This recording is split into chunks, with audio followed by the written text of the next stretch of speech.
Madison Hayes returned early from her field hockey tournament that crisp September morning, her tournament bag slung over her shoulder as she climbed the familiar stairs of her dormitory.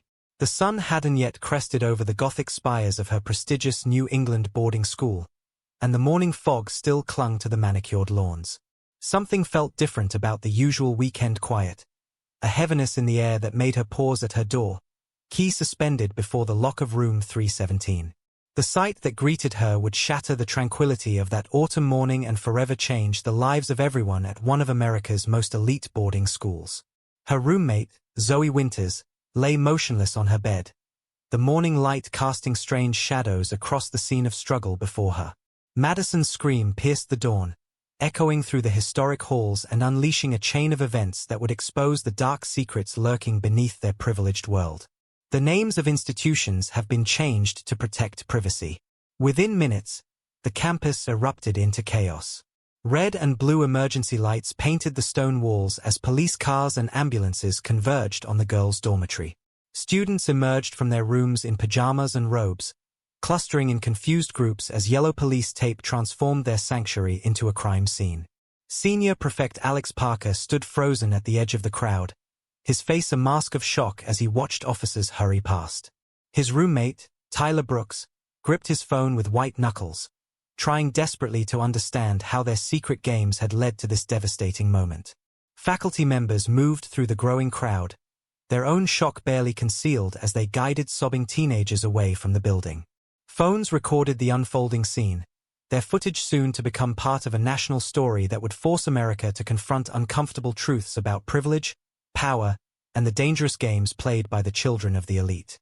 As a gurney emerged from Lancaster Hall, its occupant hidden beneath a white sheet, the first news vans began arriving at the gates. Local reporters gathered, their voices carrying across the quad as they broadcast the breaking news. Tragedy strikes elite boarding school. Student found dead in dorm room. But none of the gathering media knew the full story. They couldn't know how 4 students' lives had become dangerously entangled over the past months, how their secret romance had spiraled into obsession, or how their prestigious school's ivy-covered walls had hidden a darkness that would soon shock the nation. As police investigators strode purposefully across campus, they began unraveling a story of forbidden desire, betrayal, and ultimately murder.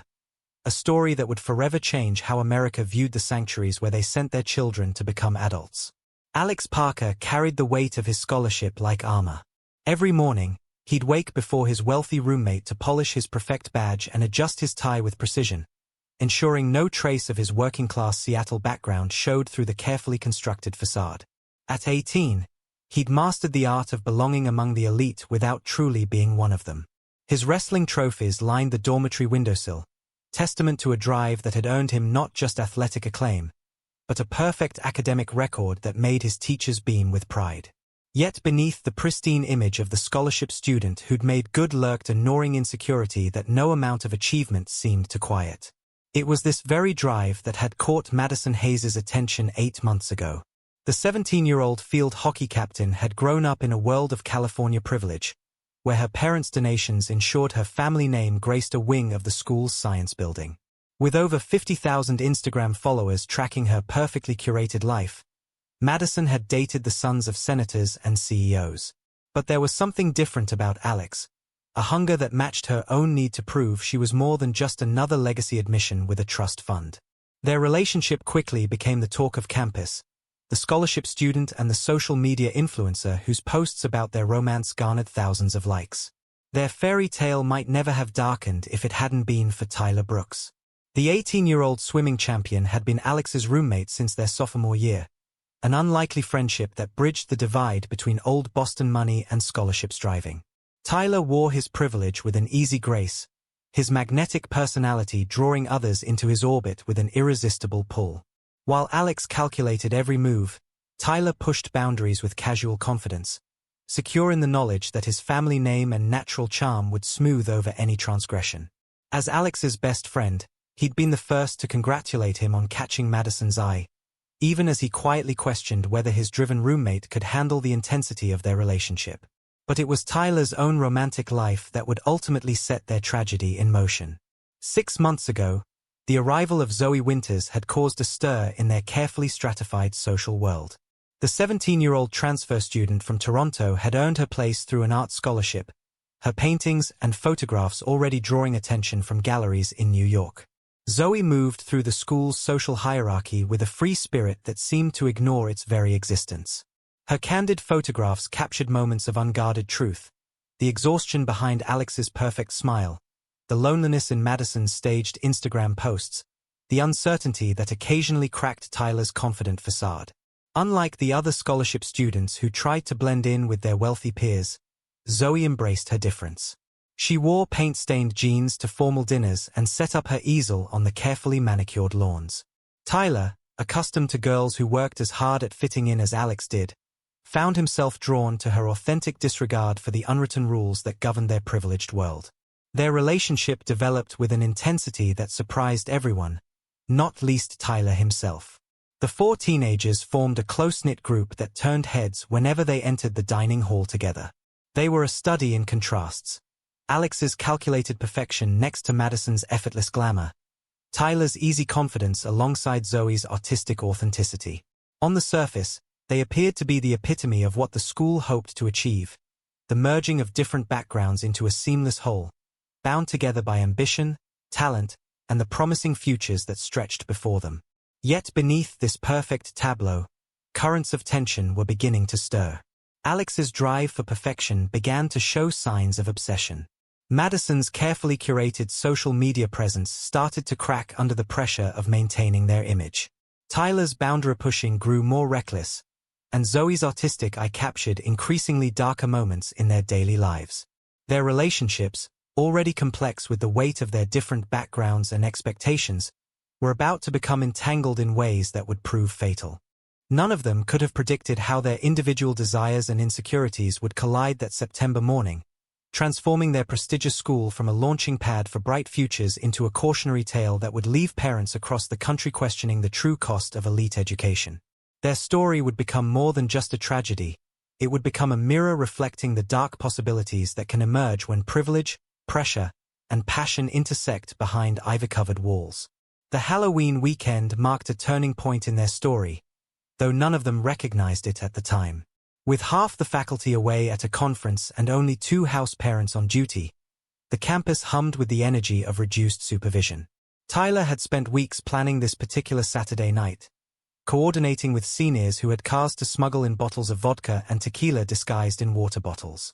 The party started in Tyler and Alex's room, chosen for its strategic location far from the house parents' apartment. Madison arrived first, dressed as a devil in red, her Instagram followers already flooding her latest post with likes. Zoe followed shortly after, wearing an artist's smock splattered with fake blood, a costume that would later seem darkly prophetic. Alex, ever the perfect prefect, initially maintained his usual vigilance. He kept glancing at the door, calculating the risks, until Tyler pressed a red cup into his hand. "Relax," Tyler insisted. "No one's doing rounds tonight." The music played just loud enough to cover their conversations but not loud enough to draw attention. Other students drifted in and out, but as the night wore on, only the 4 of them remained. It was Madison who suggested truth or dare, her voice carrying that slight edge that came with her 3rd cup of vodka mixed with cranberry juice. The questions started innocently enough. Embarrassing moments, secret fears, hidden crushes from before they'd paired off. Tyler, sprawled on his bed with Zoe leaning against him, kept pushing for more daring options. "Make it interesting," he challenged, his trademark grin sparking something dangerous in the atmosphere. The turning point came during Alex's turn. "Dare," he declared, looking at Tyler with the competitive gleam that always rose between them. Tyler's dare was simple but loaded with implications. "Kiss someone in this room who isn't your girlfriend." The silence that followed was heavy with possibility. Alex's hesitation was brief but noticeable. His eyes flickered to Zoe, something hungry in his gaze that Madison didn't miss. Before he could move, Madison laughed, a sharp sound that cut through the tension. "Why stop at a kiss?" The words spilled out with liquid courage. "We're all friends here, aren't we? Maybe we should just swap for a night." The suggestion hung in the air like smoke, simultaneously thrilling and threatening. Tyler's eyebrows shot up, his arm tightening almost imperceptibly around Zoe. Alex sat very still, his perfect composure slipping just enough to reveal the interest beneath. Zoe's artist's eye caught every micro-expression, every subtle shift in the room's dynamics. "Are you serious?" Alex asked, his voice carefully neutral even as his pulse visibly quickened at his throat. Madison met his gaze steadily, the devil's costume suddenly feeling more authentic. "Why not? We trust each other. It could be fun. Our secret little game." Tyler, ever the risk-taker, warmed to the idea quickly. "Could be interesting," he mused, looking down at Zoe. "What do you think, babe?" Zoe's response was thoughtful, measured in a way the others weren't. "It would change things," she said quietly. "Are we ready for that?" The alcohol made everything seem simpler, the potential consequences more distant. They spent the next hour setting rules and boundaries, their discussion becoming more animated as the idea took shape. No one could tell others. It would be a one-time experiment. Everything would go back to normal afterward. Next weekend, Madison decided, her tone making it clear this was happening. "My roommate's going home. We'll have space." Alex nodded, his perfect student facade completely dropped now, replaced by something more primal. Tyler grinned, already treating it like another boundary to push past. Only Zoe seemed to sense the weight of what they were agreeing to, but even she nodded her acceptance. As the night wound down and the girls slipped back to their dorm, none of them recognized this moment for what it was, the first step toward tragedy. They couldn't see how this decision would unlock something in Alex that had been carefully contained, how it would strain the trust between them until it snapped, how their perfect foursome would fracture in ways that couldn't be repaired. The next morning, nursing hangovers and avoiding each other's eyes at breakfast, they all silently wondered if they should back out. But no one wanted to be the first to show doubt, to admit fear. Madison posted a carefully filtered group photo from the previous night, tagged with #bestfriends and #HalloweenFun. The comments poured in, admiring their costumes, their friendship, their seemingly perfect lives. None of those admirers could see the currents now moving beneath the surface, the way Alex's gaze lingered too long on Zoe, the slight tremor in Madison's hand as she scrolled through the comments, the hint of worry in Tyler's usually confident smile. Their game had rules, boundaries, and agreements, all of which would soon prove meaningless against the force of obsession and desire they'd unknowingly unleashed. The arrangement began with all the careful planning of a military operation. Their first exchange was scheduled during Tuesday evening study hall, when Alex's prefect duties gave him legitimate reason to be moving through the quiet halls. Madison and Tyler would be studying in the empty art room, while Alex and Zoe claimed the photography darkroom next door. The excitement of secrecy made their hearts race as they navigated the familiar campus like thieves, hyper-aware of every footstep and closing door. Their secret meetings required elaborate choreography. Text messages flew between them in a private group chat, clear from Tyler when he checked the hall, 5 minutes from Madison timing the house parents' rounds, door locked from Alex confirming their safety. Zoe, usually the most free-spirited among them, found herself caught up in the intricate dance of deception. The art building became their sanctuary. After hours, its empty classrooms and quiet corners offered the perfect cover for their encounters. Alex's prefect key granted them access, his authority keeping them safe from questioning. During these stolen moments, the usual boundaries between them blurred and shifted. The excitement of breaking rules, of pushing past society's norms, created an intoxicating blend of adrenaline and desire. Madison documented everything in her private Snapchat story, visible only to the four of them. Coded messages and subtle hints that meant nothing to outsiders but everything to their small circle. Her posts became a digital record of their secret life. Empty hallways captioned with heart emojis, dark classroom windows glowing at night, for coffee cups arranged in a square. She was crafting the narrative of their daring game, even if she could share it with no one else. But beneath the surface excitement, subtle changes began to emerge. Alex, always controlled, became increasingly rigid about their scheduling. He created spreadsheets tracking their meeting times, cross-referenced with security patrols and faculty movements. What started as careful planning took on an edge of obsession.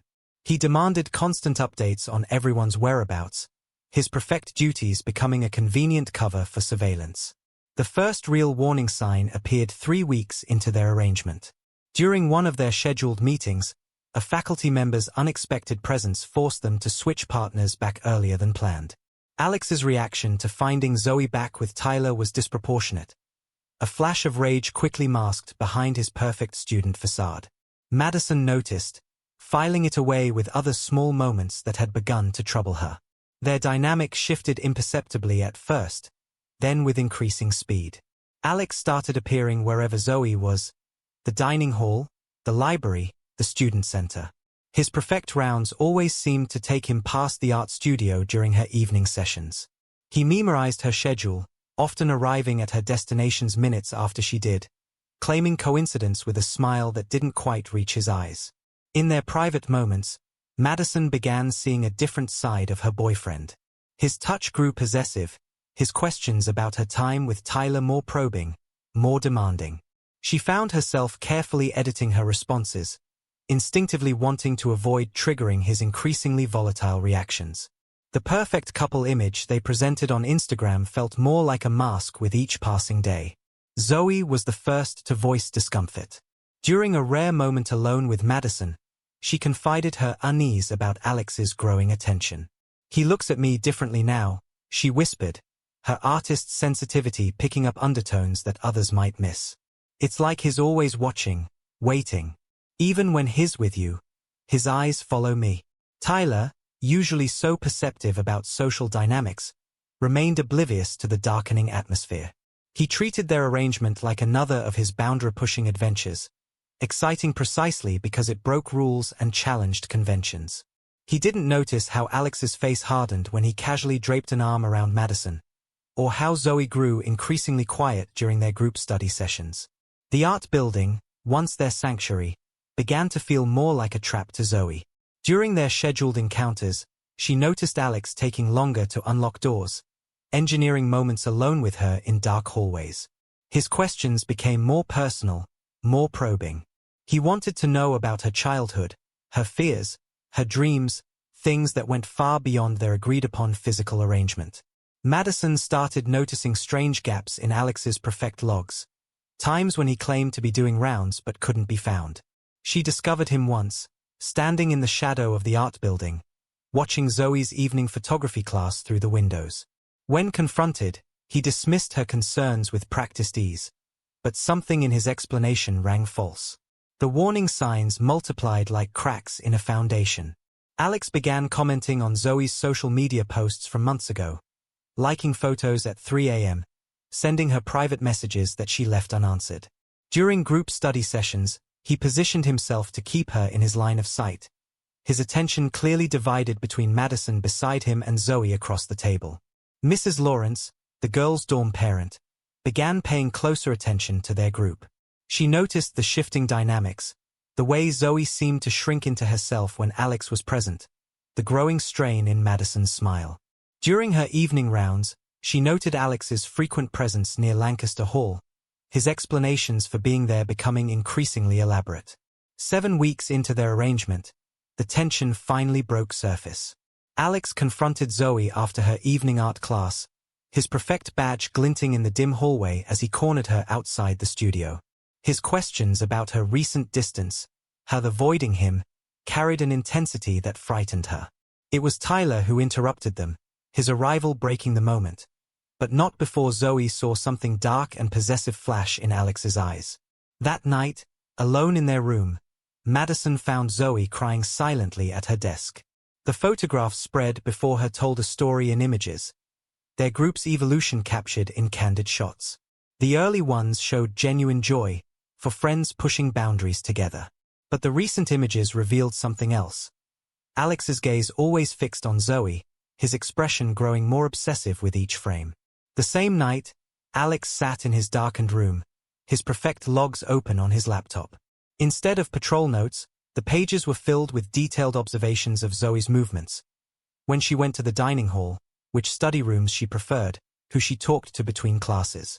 Tyler, returning from swim practice, caught a glimpse of the screen before Alex could close it, but failed to recognize the document for what it was. evidence of an obsession spiraling beyond control. Their perfect foursome was fracturing, the excitement of their secret game curdling into something darker. But they were already too entangled, too committed to their deception, to find a safe way out. The very secrecy that had made their arrangement possible now trapped them in its consequences, pushing them toward a conclusion that none of them could yet imagine. The shift from obsession to danger happened so gradually that even those watching couldn't pinpoint exactly when the line was crossed. Alex's abuse of his prefect privileges began subtly: additional rounds past the art studio, unexpected room checks in Lancaster Hall, careful monitoring of the sign-out book. His perfect academic record and reputation gave him almost unlimited access to spaces where he had no legitimate reason to be.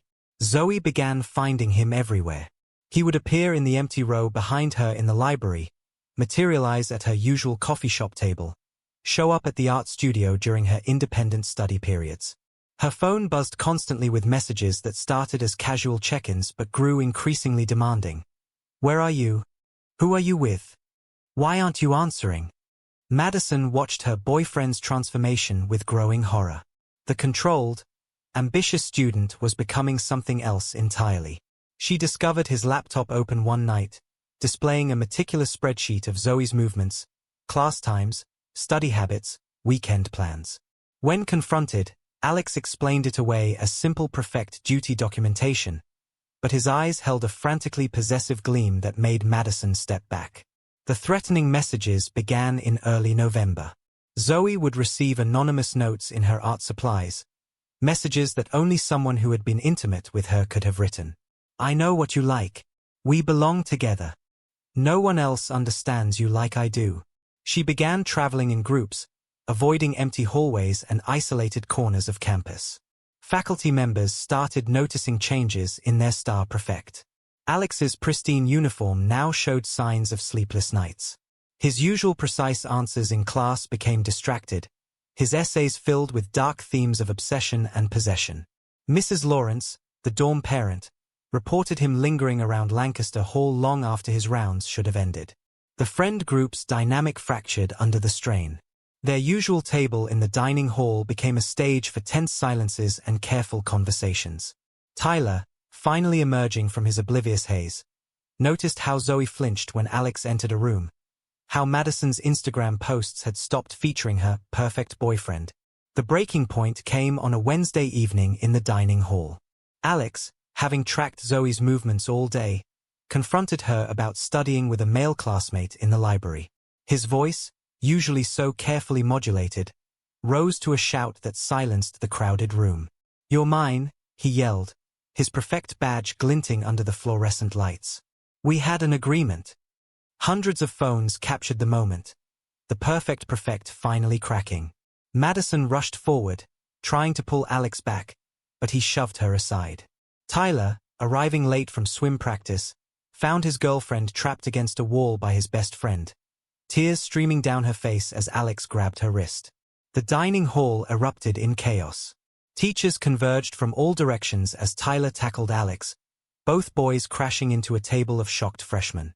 Madison helped Zoe escape, running with her to Lancaster Hall where Mrs. Lawrence took one look at their faces and ushered them into her apartment. That night, the carefully constructed facade of their lives began to crumble. Zoe, safe in Mrs. Lawrence's living room, finally revealed the full extent of Alex's obsession. The stalking, the threats, the increasingly frightening encounters in empty classrooms. Madison added her own experiences, describing Alex's spiral from controlled achiever to possessive stalker. Tyler, nursing a split lip from his confrontation with Alex, sat in the dean's office trying to explain how their perfect foursome had unraveled so completely. But how could he describe their secret arrangement without exposing everyone? How could he explain that what began as an exciting game had awakened something dark in his best friend? The administration moved quickly but quietly, suspending Alex's prefect privileges pending an investigation. He was temporarily relocated to a single room under close supervision. But the damage was done. Screenshots of his dining hall meltdown circulated on social media, and rumors of his obsession with Zoe spread through campus like wildfire. Madison found herself caught between loyalty to her boyfriend and fear for her friend. Late that night, she confronted Alex in his new room. The person she found there barely resembled the ambitious student she'd fallen for. His walls were covered with photographs of Zoe, candid shots taken without her knowledge, moments stolen through windows and around corners. His laptop displayed an endless scroll of her social media history. "You don't understand," he told Madison, his voice eerily calm. "She's different with me. What we had was special. Tyler doesn't deserve her. None of you understand what we share." The look in his eyes made Madison back toward the door, her hand fumbling for the handle. Tyler attempted an intervention the next day, trying to reach the friend he'd known for years. But Alex's responses were disconnected, rambling about destiny and possession. "She's mine," he kept repeating. "She'll understand soon. They'll all understand." The administration arranged for emergency counseling, but Alex failed to attend his sessions. He was spotted around campus at odd hours, despite restrictions on his movements. Notes continued appearing in Zoe's possessions, more threatening now. "No one else can have you. We'll be together soon. Till death do us part." Zoe, terrified by the escalation, finally filed an official complaint with the school. Her statement detailed months of stalking, harassment, and psychological torture. Madison and Tyler added their testimonies, revealing what they could of Alex's behavior without exposing their original arrangement.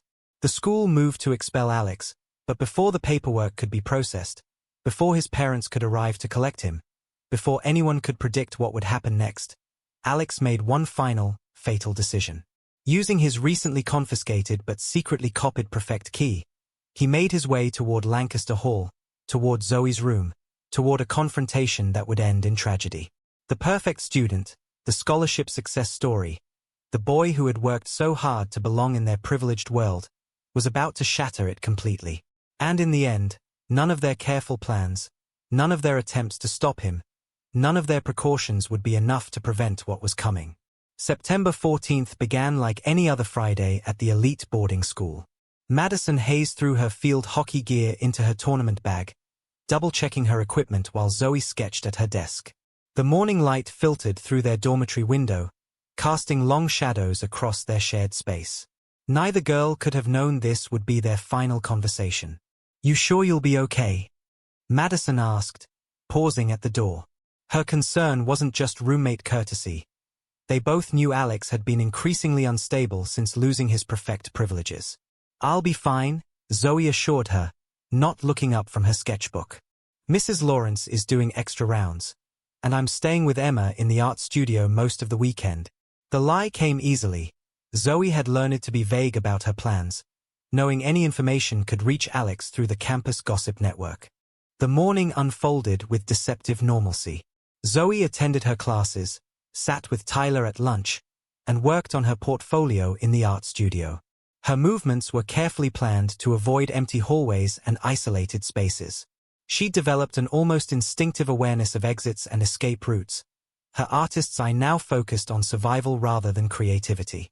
Security cameras captured her final public moments, leaving the dining hall at 6:45 p.m., stopping by the library to return books at 7:15, entering Lancaster Hall at 8:30.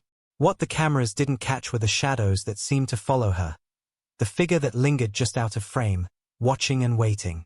Alex spent that day in calculated preparation. He attended classes with unusual focus, spoke pleasantly with teachers, and maintained such a convincing appearance of normalcy that even those watching for warning signs saw nothing amiss.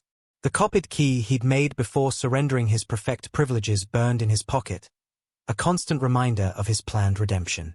The evening study hall provided perfect cover. With most students gathered in the library or common rooms, the residential halls grew quiet. Security cameras showed Alex entering Gregory House at 8:45 p.m., seemingly retiring for the night. What they didn't capture was his exit through the basement maintenance door, a blind spot in the surveillance system he'd discovered during his prefect rounds. Zoe settled into her usual evening routine, music playing softly through her headphones as she worked on college application essays. The partial moon cast strange shadows through the window, but she'd grown used to working late, finding peace in the solitude of night.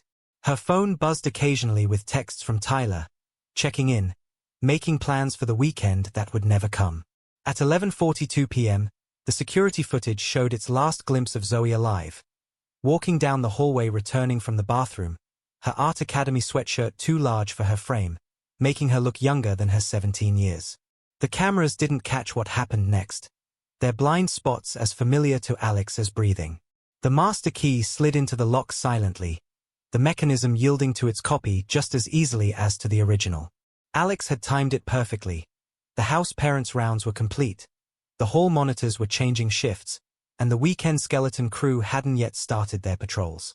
The exact details of what happened in room 317 may never be fully known. The reconstruction would later suggest Zoe was sitting at her desk when Alex entered. There were signs of a conversation turned confrontation. Papers scattered across the floor, a chair overturned, her sketchbook torn in the struggle. What began as Alex's desperate attempt to make her understand escalated quickly. Zoe's rejection, her final refusal to accept his obsessive vision of their relationship, shattered his last grip on reality. The struggle was brief but violent. His wrestling training overpowered her attempts to fight back or scream. In the end, it was his hands around her throat that silenced her forever. Alex's attempt to stage the scene as an accident showed his unraveling mental state. He arranged her body on the bed, placed her sketchbook nearby as if she'd fallen asleep studying. But his perfect student's attention to detail had abandoned him. He left signs of the struggle, forgot about the security footage that would show him entering the building, failed to account for Madison's early return. Madison's victory at the tournament should have been cause for celebration. Her game-winning goal had secured the team's place in regional finals. She decided to drive back that night instead of staying with the team, wanting to share her triumph with her roommate and friends. The decision would haunt her dreams for years to come. The discovery unfolded like a nightmare in slow motion. Madison's key in the lock at 6:17 a.m. The door swinging open to reveal the stillness of their room. The morning light revealing what the darkness had hidden, Zoe's body, arranged too perfectly on her bed, her skin already showing signs that told Madison she was far too late. Her scream shattered the weekend silence of Lancaster Hall. Doors flew open as students emerged to find Madison collapsed in the hallway, her field hockey bag abandoned, her phone falling from shaking hands as she tried to dial emergency services. Mrs. Lawrence reached the scene first, her years of training kicking in as she took control. She pulled Madison away, secured the room, and called campus security.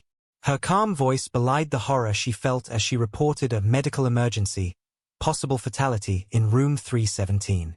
The response was swift but careful. Campus security arrived within minutes, followed closely by local police. The first responders confirmed what Mrs. Lawrence had already suspected. Zoe Winters was beyond help. The medical examiner would later determine she had been dead for several hours. The school's crisis response plan activated with mechanical precision. Security locked down all dormitories. Students were confined to their rooms as police began their investigation. The headmaster was notified, emergency protocols initiated. But no amount of planning could fully prepare them for the reality of a murder on campus. As dawn broke fully over the campus, police discovered Alex's room empty. His carefully organized space was in chaos, his walls covered with hundreds of photos of Zoe, a shrine to obsession that removed any doubt about the perpetrator. They found him in the art studio, surrounded by Zoe's paintings, clutching her torn sketchbook and muttering about how they were meant to be together forever. The news broke like a tidal wave across campus. Parents' phones began ringing at 7 a.m. with the carefully worded notification: security incident on campus. All students safe in their rooms. Please await further information. But in the age of social media, the truth spread faster than any official communication. By 8 a.m., news vans began arriving at the gates. Reporters gathered, their cameras focused on the Gothic buildings that had promised safety and excellence but had instead housed a tragedy. Helicopter shots showed police cars scattered across the campus like fallen leaves, their lights flashing against the historic architecture. The headmaster faced the media at 9 a.m., his prepared statement striking a difficult balance between transparency and privacy. A tragic incident, cooperation with authorities, support for our students. The words seemed hollow against the reality of what had happened within their walls. Parents arrived in streams, demanding to take their children home. Police interviewed students and faculty, piecing together the timeline of obsession and stalking that had led to this moment. Social media exploded with posts from current and former students, sharing their own encounters with Alex, their own warnings that had gone unheeded. Madison sat in the counselor's office, still in her field hockey uniform, trying to explain what she knew without revealing the secret arrangement that had started everything. Tyler, his face pale with shock, provided his statement from the dean's office, his confident personality shattered by the reality of his best friend's actions. The investigation would continue for weeks, but the basic truth emerged quickly. A tragic convergence of privilege, pressure, and obsession. A perfect student's descent into madness. A talented young artist's life cut short. And a prestigious institution forced to confront the darkness that had grown within its walls. As the sun set on that first terrible day, the campus fell into an uneasy silence. Police tape fluttered in the evening breeze around Lancaster Hall. Room 317 was sealed as a crime scene. And 4 young lives that had seemed so full of promise just months ago were now irrevocably shattered. 1 ended, 1 destroyed by madness, and 2 left to carry the weight of survival. The investigation began methodically in the harsh morning light. Detective Sarah Martinez led the forensics team through room 317, now transformed from a teenage sanctuary into a crime scene. Evidence markers dotted the space like yellow flowers. Torn papers by the desk, overturned chair, scattered art supplies telling the story of Zoe's final moments. The school's pristine image couldn't hide the violence that had occurred within its walls. The security footage told a fragmented story. Cameras captured Alex's movement through known blind spots, his knowledge of the surveillance system evident in his careful navigation. The footage showed him entering Gregory House at 8:45 p.m., then nothing until his emergence near Lancaster Hall hours later. The gap in coverage between buildings would become a focal point in the upcoming security overhaul. Student interviews painted a picture of escalating obsession. One by one, they filed into the administration building's conference room, converted temporarily into an interview space. Their statements formed a pattern. Alex's increasing instability, his fixation on Zoe, the way he used his prefect position to monitor her movements. Many expressed guilt about not reporting earlier, about dismissing warning signs as typical teenage drama. Madison's interview proved crucial but complicated. She struggled to explain the dynamics without revealing their secret arrangement, her testimony carefully worded to protect what remained of their privacy while still providing necessary context. He became possessive, she explained, her field hockey uniform still on from that morning's discovery. It went beyond normal jealousy. Tyler's statement filled in more gaps. From his unique position as Alex's roommate and Zoe's boyfriend, he described the changes he'd witnessed. The late-night stalking of Zoe's social media, the walls increasingly covered with her photos, the muttered conversations Alex had with himself. "I should have seen it sooner," he repeated, his swimmer's confidence replaced by crushing guilt. The evidence from Alex's room proved damning. His laptop contained hundreds of photos of Zoe, many taken without her knowledge. His journal entries tracked her movements with obsessive detail, evolving from admiration to possessiveness to dark fantasies of control. The final entry, dated the day of the murder, read simply, "She'll understand tonight. We'll be together forever." Alex's interrogation in the local police station revealed a mind completely detached from reality. He spoke of Zoe as if she was still alive, as if their love story was just beginning.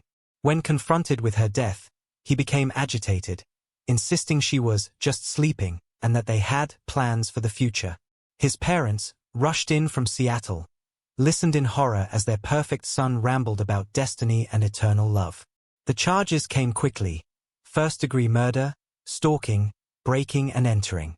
The prosecution would later add charges related to his abuse of prefect privileges and the unauthorized copying of school keys. The district attorney's office announced they would try him as an adult, his 18th birthday having passed just months before the crime. As the investigation continued, the school community grappled with the aftermath. The administration canceled classes for a week, bringing in crisis counselors to help students process their grief and fear. The dining hall's usual chatter was replaced by hushed conversations and sudden bursts of tears. Empty chairs in classrooms became painful reminders of both Zoe's absence and Alex's fall from grace. Parents demanded answers and actions. Emergency meetings filled the school's oak-paneled boardroom, where administrators struggled to explain how their trusted prefect system had enabled a predator. The prestigious institution found itself facing hard questions about supervision, security, and student safety. The media coverage was relentless. National news vans camped outside the gates, their satellite dishes raised like accusing fingers toward the school's Gothic towers. Headlines screamed about privilege, power, and institutional failure. Every major network ran special reports asking how such a tragedy could unfold in one of America's most exclusive boarding schools. Changes came swiftly. The administration announced a complete overhaul of the prefect system, eliminating unsupervised access to dormitories. Security cameras were installed to cover every inch of campus, eliminating the blind spots Alex had exploited. Key card access replaced traditional keys, with every door's entry and exit logged electronically. Student support services expanded dramatically. The school hired additional counselors specifically trained in recognizing warning signs of stalking and obsessive behavior. Mandatory workshops educated students about healthy relationships and the importance of reporting concerns. The art studio, where Zoe had spent so many hours, was renovated into a student wellness center in her memory. Madison transferred to another school, unable to face returning to room 317. Her final Instagram post from campus showed Zoe's empty bed, captioned simply with a heart emoji. The post received thousands of likes and comments, becoming a digital memorial to her lost roommate. Tyler remained but struggled to adjust. His swimming times suffered as he battled insomnia and guilt. The weight of having missed the warning signs from his best friend, of having failed to protect his girlfriend, pressed down on him like water at the deep end of the pool. He found some solace in establishing a student safety advocacy group, channeling his grief into prevention. The education community at large grappled with the implications. Other prestigious boarding schools rushed to examine their own security measures and student supervision policies. The tragedy sparked national conversations about mental health in high-pressure academic environments, the dangers of institutional hierarchies, and the fine line between student leadership and potential abuse of power. Zoe's parents established a foundation in her name, providing art scholarships to students from underprivileged backgrounds. Her final collection of photographs, found in her room after her death, became a traveling exhibition, a haunting testimony to her talent and the future that had been stolen from her. 1 year after the tragedy, the school unveiled a memorial garden in the courtyard between Lancaster Hall and Gregory House. A sculpture of broken chains transformed into butterflies centered the space, symbolizing the need to break free from toxic relationships and the hope for transformation through tragedy. Students often left flowers and sketches there, keeping Zoe's artistic spirit alive. The legal process moved forward with grinding inevitability. Alex was found competent to stand trial despite his apparent break from reality. His defense team planned an insanity plea, arguing that the pressure of maintaining his scholarship status, combined with obsessive love, had triggered a psychotic break. The prosecution countered with evidence of his methodical planning, the calculated use of his prefect privileges, and the clear escalation of his stalking behavior. As the school year drew to a close, the campus had changed fundamentally. Security guards patrolled previously unmonitored paths, cameras watched over every corner, and student relationships faced new scrutiny. The tragedy had stripped away the veneer of invulnerability that privilege had provided, leaving behind a community forever changed by the knowledge that excellence and achievement could mask darkness, that trust could become a weapon, and that the brightest futures could be derailed by obsession's destructive power. In a hushed courtroom 6 months after Zoe Winters' death, Alex Parker stood to face sentencing. Gone was the pristine appearance of the perfect student. In its place stood a pale figure in prison orange, his academic achievements now overshadowed by an obsession that had turned deadly.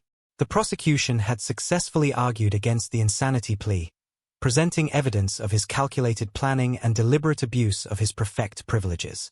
The judge's words echoed through the silent chamber: life imprisonment with no possibility of parole for 25 years. She cited the premeditated nature of the crime, the abuse of position, and the devastating impact on both the school community and society at large. Alex showed no reaction to his sentence, his mind still lost in the fantasy world where he and Zoe were meant to be together. Madison Hayes watched the sentencing from the back of the courtroom, her hand gripped tightly by Tyler Brooks. Neither had fully recovered from their roles in the tragedy. Their secret arrangement, though never fully revealed in court, weighed heavily on their consciences. Madison had transferred to a school in California, while Tyler had taken a gap year before starting college, working with organizations focused on preventing dating violence among teenagers. The case became a landmark study in educational institutions' responsibility for student safety. Dr. Sarah Chen, a leading expert in adolescent psychology, published an extensive analysis of the tragedy. "What we see here is a perfect storm of factors," she wrote. High-pressure academic environments, unchecked authority given to students, and the dangerous intersection of privilege and obsession. The warning signs were there, but the prestigious setting masked them in a veneer of excellence. The memorial to Zoe took shape in multiple forms. The art studio where she spent countless hours was renovated and renamed the Zoe Winters Center for Creative Arts and Healing. Her final collection of photographs, shadows, and light toured galleries nationwide, the proceeds funding scholarships for aspiring young artists from underprivileged backgrounds. But perhaps the most significant changes came in the form of policy reforms that swept through prestigious boarding schools across the country. The Zoe's Law, as it became known in educational circles, established strict guidelines for student leadership positions, mandatory oversight of dormitory access, and comprehensive protocols for reporting and responding to stalking behaviors. The school itself underwent a complete transformation. The prefect system was abolished, replaced by a more transparent student leadership program with built-in oversight and regular psychological evaluations. Security cameras now covered every corner of campus, their presence a constant reminder of trust betrayed. Card access systems logged every entry and exit, and artificial intelligence software monitored for unusual patterns in student movements. Mental health became a primary focus. The school hired additional counselors and established mandatory wellness checks for all students. Regular workshops addressed toxic relationship patterns, the dangers of obsession, and the importance of maintaining boundaries. The pressure cooker environment that had contributed to Alex's breakdown was systematically dismantled in favor of a more balanced approach to academic excellence. 5 years after the tragedy, Madison published a memoir titled Room 317, A Survivor's Story. Without revealing the complete truth about their arrangement, she discussed the subtle progression from normal teenage dynamics to deadly obsession. The book became required reading in many education and psychology programs, its insights helping to shape new approaches to student safety. Tyler found purpose in tragedy, establishing a foundation that worked to prevent dating violence in high schools and colleges. His first-hand experience with missing the warning signs in his best friend made him a powerful advocate for increased awareness and intervention. "We thought we were invincible," he often said in his presentations. "We thought our privilege and education made us immune to darkness. We were wrong." The prestigious boarding school would never fully shed the shadow of what happened within its walls. Each new class of students learned the story, not as gossip but as a solemn warning about the dark possibilities that can lurk beneath seemingly perfect surfaces. The memorial garden between Lancaster Hall and Gregory House bloomed each spring, its flowers a reminder of both loss and renewal. Dr. Chen's final analysis perhaps best captured the lasting impact. This tragedy forces us to confront uncomfortable truths about privilege, power, and the vulnerabilities of even our most promising young people. The real challenge lies not just in preventing future tragedies, but in creating educational environments where excellence doesn't mask emotional disturbance, where achievement doesn't blind us to human frailty. Today, visitors to the campus might notice the subtle changes: the security measures, the counseling center, the memorial garden. But the most profound changes lie in the invisible shifts, in how authority is granted, how relationships are monitored, how warning signs are heeded. In the end, Zoe's death became more than just a tragedy. It became a catalyst for fundamental change in how we protect and nurture the young lives entrusted to our educational institutions. The story of 4 teenagers whose lives intersected with devastating consequences continues to resonate, a cautionary tale about the fine line between passion and obsession, between trust and control, between the dreams we harbor for our children and the dark realities that can shatter those dreams in an instant.